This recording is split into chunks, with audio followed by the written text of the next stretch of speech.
Olá pessoal, sou Cíntia Bortolozzi, estou aqui hoje com o tema de música e animais, né? Parte 2. A gente já fez um estudo aqui nesse bloco e a gente vai continuar agora esse estudo.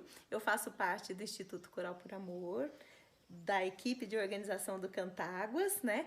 É com muito prazer, né, que a gente reúne tantas pessoas, graças a Deus, né? A gente teve essa oportunidade dessa vez. Convido a vocês para estar conhecendo um pouquinho mais dos nossos projetos. A gente tem aí um projeto chamado Panteão de Minas, né, de uma construção de um teatro. Espero que vocês possam entrar no site do Instituto Coral por Amor e saber um pouquinho mais. E vamos começar o estudo da parte 2. Bom, então vamos lá, né, na parte 2 aí dos nossos estudos sobre música e animais, né? Então nós vamos começar aí esse outro estudo, né, que é o efeito da música no desempenho cognitivo, né? E essa visão dos estudos neurobiológicos e animais que nós temos, que é lá da Austrália, né? Da Universidade da Austrália. Bem, então, eles veem então que a música, né, ela tem um potencial de influenciar no desempenho cognitivo, né, e isso intrigou muitos pesquisadores, terapeutas, educadores, né, e a música então, ela tem sido usada para melhorar perda de memória, né, como pessoas com demência, né, pessoas de idade, para auxiliar na aquisição de linguagem de crianças, dificuldade de aprendizado, melhorar o desempenho acadêmico de alunos, né. Então, muitas pesquisas aí, né, veem que há uma atuação da noradrenalina, dopamina e cortisol nisso tudo, e isso vai abrir campos para pesquisas futuras, né?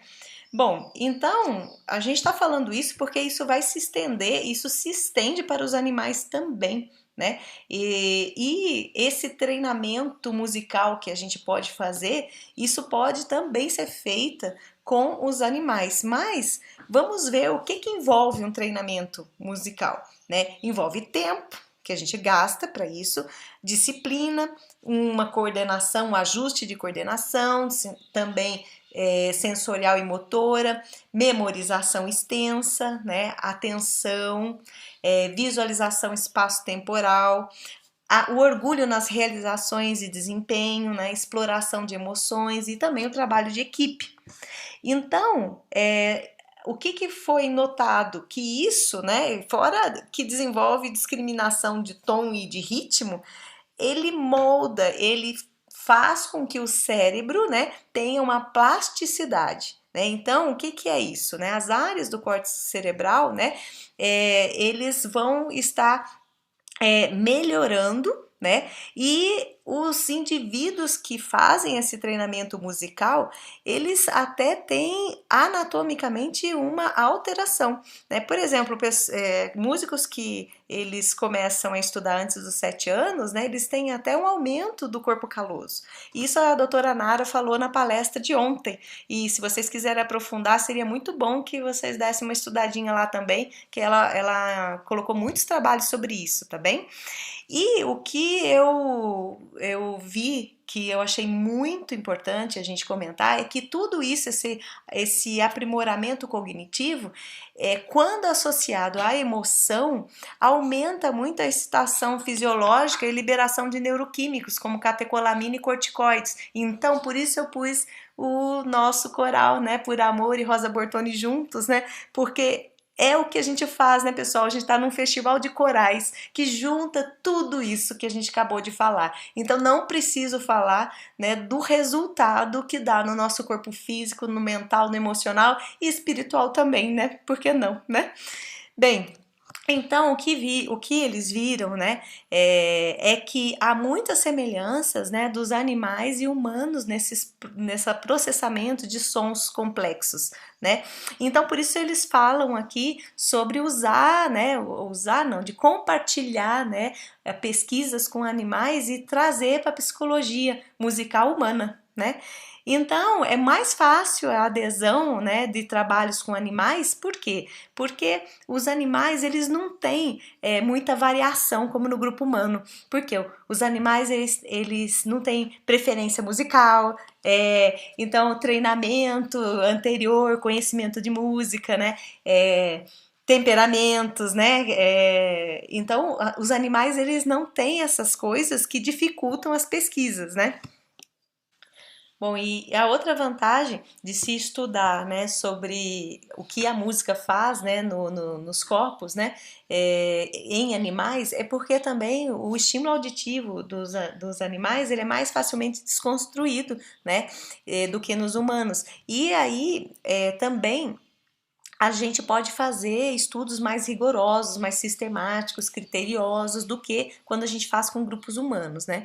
Então, há uma boa razão para a gente acreditar, né, que existe uma homologia entre humanos e os outros animais na percepção dos sons musicais, né? Bom, e a prosódia, né, que reflete muito o estado emocional do comunicador, existe também no animal, né? E então, tem vários mecanismos, apesar dos animais não serem linguísticos, né, que são subjacentes à percepção da fala e que são compartilhados por os animais, né?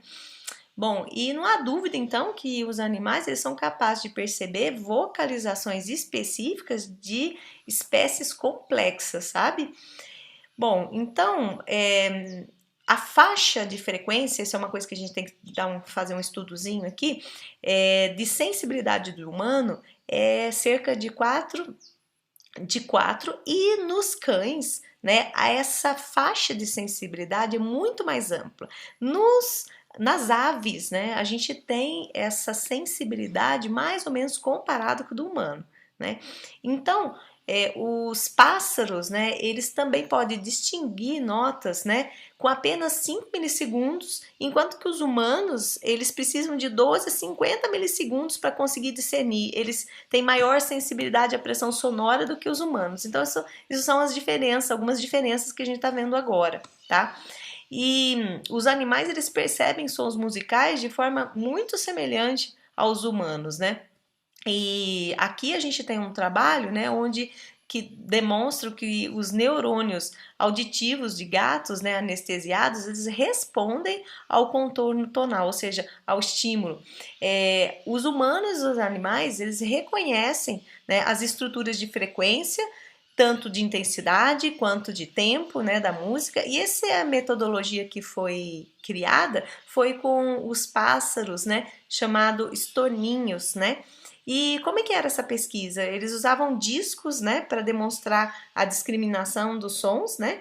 E foi visto, então, né, pelos esses colegas, né, que os toníneos são capazes de discriminar diferentes timbres, intensidade, ritmos, tons, padrões de altura e perceber a fundamental ausente nos complexos harmônicos. Olha só, a gente não tem nem ideia, né, de como que é o mundo, né, da comunicação animal, né, e do canto animal, né?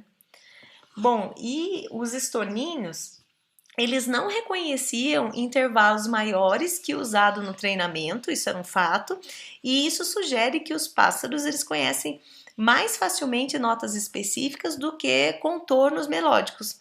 Conclui então que, ao contrário dos humanos, né, isso é uma diferença, os pássaros tendem a confiar mais no processamento cerebral do tom absoluto do que no processamento do tom relativo, né, que é a diferença no intervalo dos tons. E a pesquisa com macacos, né, ele pôde discriminar, né, padrões acústicos complexos, né, os macacos eles têm essa discriminação e concentra-se então apenas nas características locais do tom. Então, por exemplo, os macacos de uma melodia ele vai para as duas últimas notas, né? E ao invés de eles se concentrar na melodia inteira. Então essa discriminação ela é baseada no tom absoluto e não no relativo. E ao serem transpostos para novas frequências, né? Ou mesmo uma oitava inteira, os macacos não reconhecem mais a melodia. Então, há várias descobertas que sugerem que pelo menos alguns mamíferos eles podem demonstrar essa equivalência de oitava sim. E um deles é os golfinhos nariz de garrafa. Em relação à preferência musical, né, que a gente pode medir vendo o aumento de atividade social do cão, a retração, né, diminui ansiedade, agressão, né, esses são mecanismos da gente perceber. Então a gente vai ver aqui muitos trabalhos, tá? Eu vou só citar. Mas lembre que a gente pode aprofundar o estudo, tá bem? De preferências musicais pelos animais. Então vamos lá. Esse aqui com ratos e pássaros, né? Que mostraram preferência pela música clássica, né? Em relação à música atonal. Outro trabalho, número 2, cães de um abrigo, né? Que preferem música clássica, né? Eles passam mais tempo descansando, sem latir, do que em relação ao silêncio. Outro trabalho, número 3, né? A exposição à música clássica, ela aumenta a taxa de crescimento e comportamento também alimentar em variedades, né, de espécies como aves, gado, cavalo e peixe. O quarto trabalho aqui que eu tô mostrando é a exposição de música country, né, que aumentou a prontidão comportamental das vacas leiteiras para acessar o compartimento de ordenha. A quinta foi um trabalho com música estéreo, ou seja, clássica, country, étnica, suave, né, que reduziu o comportamento agitado e agressivo de chimpanzés. Outro trabalho aqui, música de rádio tipo antigo, né, que diminuiu a frequência cardíaca e também diminuiu níveis de cortisol de baduínos, de beduínos, opa, a linguagem. E embora o comportamento e a pressão arterial não tenha sido afetado. Bom, os autores, então, eles também aqui na pesquisa, sétima pesquisa, especulam a antipatia dos animais pela música heavy metal, né? Eles passam mais tempo latindo, né? E foi devido ao aumento dos níveis de excitação desses cães, né? Acima dos níveis ideais. Esse oitavo trabalho, ele é um trabalho com ratos, né? E eles também parecem imprimir-se facilmente à música clássica, preferem a música clássica à música atonal, né? E então foi feito um trabalho, eu esmiucei um pouquinho, onde tinham compartimentos que tocavam Mozart e Schoenberg, e eles os ratinhos criados, né, desde bebês na música Mozart, eles ficavam mais tempo no compartimento de Mozart. Porém, os ratinhos que foram criados desde bebês com as músicas de Schoenberg, eles não ficavam no compartimento de Schoenberg, né? Então, foi interessante esse trabalho. Outro trabalho com primatas, né, onde não demonstrou preferência por consoantes em vez de intervalos dissonantes. Eles mostraram uma preferência só para estímulos mais lentos em vez de estímulos mais rápidos. A música, né, essa preferência musical, ela tem a ver também com os treinadores de alguns animais, né? Por quê? Porque os animais eles tendem a ter preferência, né, pelas músicas que o seu treinador ou a pessoa que cuida, né, o seu tutor ouve, é claro, né? Porque desde de infância cria uma familiaridade, né? E isso também determina as preferências musicais dos ouvintes humanos. Nesse trabalho também se fala sobre o efeito Mozart, que também se estende, né, para a espécie animal, né, e tem esse trabalho que eles citam em 2004, onde foram expostos 2 horas os animais à música de Mozart, né, e ele produziu uma diminuição significativa tanto na pressão arterial sistólica e aumentou significativamente os níveis de cálcio sérico e de dopamina.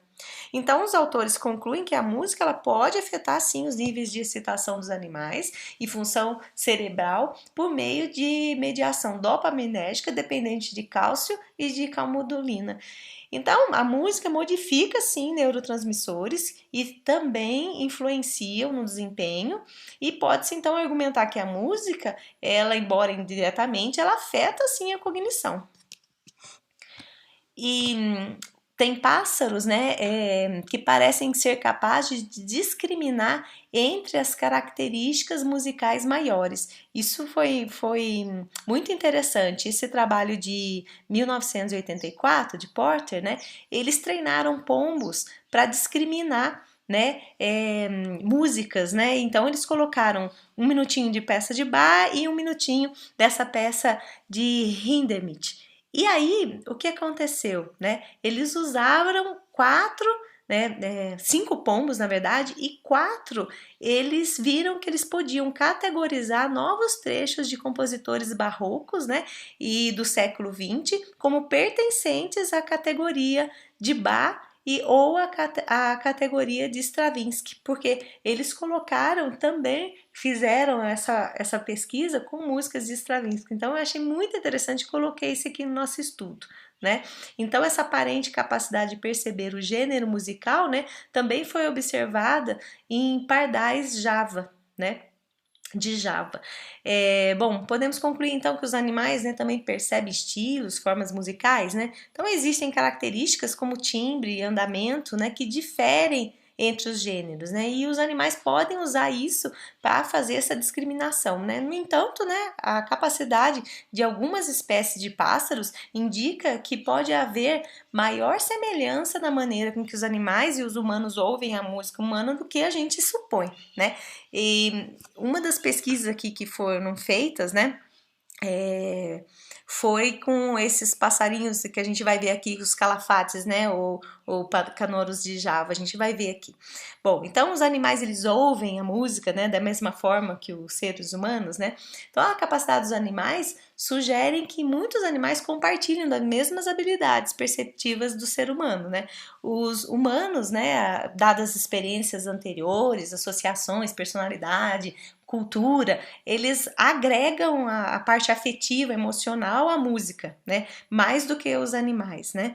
E então foi feita essa pesquisa aqui com 2 calafates, né? Que tiveram a escolha de 3 puleiros e nesses puleiros eles ativaram a música de Bach, né? Ou de Vivaldi, e do que em puleiros que tinha a música de Schoenberg ou o outro puleiro tinha silêncio, né?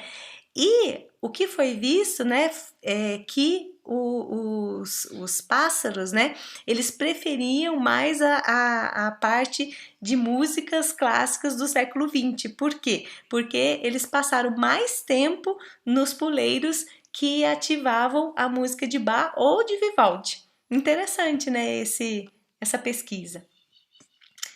Bom, essa outra pesquisa aqui, em 98, né, foi visto que os efeitos neuroquímicos, né, após a exposição à música instrumental popular e usando música clássica também, né, e foi feita em pintinhos, né, e o que foi observado? Que aumentava bastante, significativamente, 31% de noradrenalina no cérebro desses pintinhos, né? Interessante, né? E foi demonstrado então, né, que o enriquecimento ambiental, né, a música, pode induzir a plasticidade neural em animais e possivelmente também em seres humanos, né?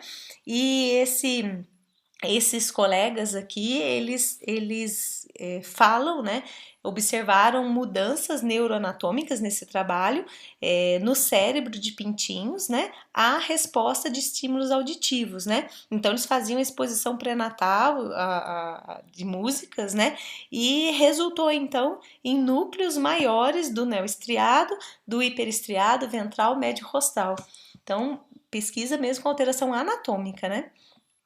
Bom, esse outro trabalho de 87, né, ele viu o efeito da música rítmica não sincronizada e sincronizada em camundongos, né, e na morfologia mesmo cerebral dos camundongos piramidais, né, as células piramidais e gliais do hipocampo. Então, os ratos expostos à música rítmica não sincronizada, eles tiveram um desempenho pior em tarefa de aprendizado espacial do que os ratos expostos à música rítmica sincronizada ou ao silêncio. Então, os autores especularam então que a ramificação anormal e crescimento glial excessivo podem estar subjacentes a distúrbios de aprendizado e de memórias normais, né? É interessante então, né, que a exposição daí, esse outro trabalho, esse outro ator aqui corrobora, né, no que foi visto, que a exposição a ruídos incontroláveis, né, que pode ser assim que os animais interpretam, né, o ruído mais alto, né, ou muito intenso, né, também prejudica o desempenho humano em muitas tarefas, de animal e de humano, né. Bom, então, concluindo, né, aqui nosso estudo, né, que pena, né, a gente teve a parte 1, parte 2, não tem parte 3, mas pro Cantáguas, né, do ano que vem, 2021, vamos fazer parte 3, se Deus quiser, né, e pessoalmente, fisicamente. Então, a conclusão aí do nosso trabalho, né, é que existe sim, né, benefícios substanciais, né, a diferentes tipos de tratamento musical, né, tanto para animais quanto para seres humanos, né, a gente tem influência dos estímulos auditivos no desempenho cognitivo de animais, né, e também humanos também tem, apesar dessa evidência limitada, né, dos efeitos de aprimoramento cognitivo da música, né, o potencial da música para impactar o desempenho cognitivo é muito grande, né. Seja pelas propriedades rítmicas ou por a capacidade de provocar emoções fortes, a música ela produz sim respostas autonômicas e neuroquímicas. E aqui até sublinhei em verdinho aí a exposição à música e particularmente o treinamento de longo prazo, lembra que a gente falou de treinamento lá atrás, né? Também pode modificar a eficácia neural. Pode modificar a eficácia neural, o que pode beneficiar o desempenho em outros domínios. Então, a gente falou da cognição, da melhora da cognição, né? Então, assim, o coral, o que é, né? O nosso canto coral, né? Toda essa parte do treinamento que a gente estudou lá atrás, né? E mais com emoção, porque a gente tem a união afetiva, né? A gente tem os encontros, a gente tem os festivais como esse. Então, tudo isso realmente modifica o ser humano para o melhor possível, né, dentro das melhores que ocorrem no físico, no emocional, no mental, no espiritual, né. Então essa via de pesquisa promete lançar luz aí sobre os componentes da música, né, que são essenciais, né, para fins específicos, ou seja, a musicoterapia, né. E as conclusões provavelmente serão tiradas, né, tanto do domínio para domínio humano quanto para o animal. Então é isso aí, pessoal. Muito grata.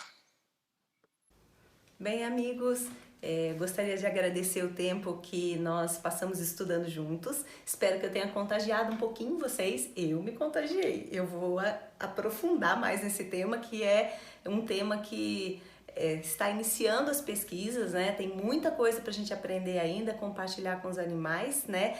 Esse conhecimento pode ser transferido para os humanos, né? Como a gente já viu. E, bom, gostaria que vocês ficassem um pouquinho mais conosco.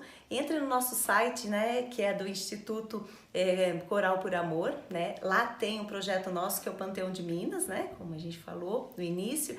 E esse projeto, ele tem fundamentos aí na arte, na cultura, na educação, na saúde, né? E eu gostaria muito que vocês conhecessem e que apoiassem a gente nessa causa, né? O mundo precisa disso, ele precisa de união, de propósitos, né? Propósitos no bem, e são muito mais pessoas, né? Que gostariam que a sociedade fosse melhor e que já está transformando a sociedade, só precisamos nos unir nesse propósito. Então, espero vocês, né, no site e até mais!